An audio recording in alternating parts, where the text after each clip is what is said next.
Paano mo nalaman yung Millionaire's Mind? Sa mentor ko dati sa trading. Kasi nag-aaral ako ng trading dati. Kasi before pa naman kami maghiwalay, nag-aaral na ako ng trading. Parang yun na lang gusto mong tutukan.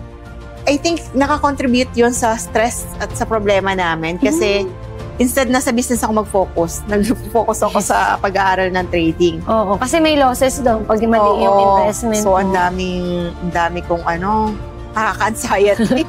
so, ano nangyari, nung na-depress na ako, parang ang tagal ko na-depress, parang sabi ko, hindi pwedeng ganito. Kailangan ko ibangon yung sarili ko. So, naghanap na ako ng way para makabangon. So, nag-attend nga ako ng Millionaire Mind Intensive. And doon ko naintindihan yung mga limiting beliefs ko about money, mga money wounds. And then, pero nakakatuwa, siguro after 3 months, nabayaran ko na in full yung utang.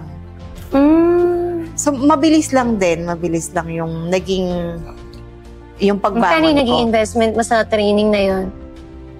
12,000 yata. 12,000, tapos after 3 months, nabayaran mo na yun? Oo.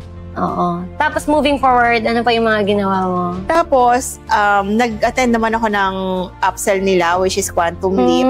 Yun yung 330,000. After Kaya lang pala yung 12K. Oo, yun yung entry point. Okay. Pag nagustuhan mo, 330,000 naman yun.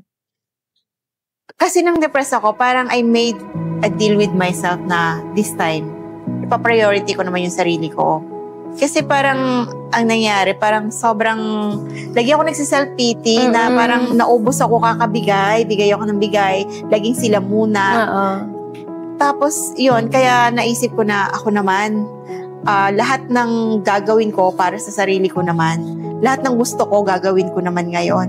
And I really wanted to better myself, so nag-take ako ng lahat ng self-development trainings naman. Nag-addict naman ako. Nag-seminarista naman ako, as in.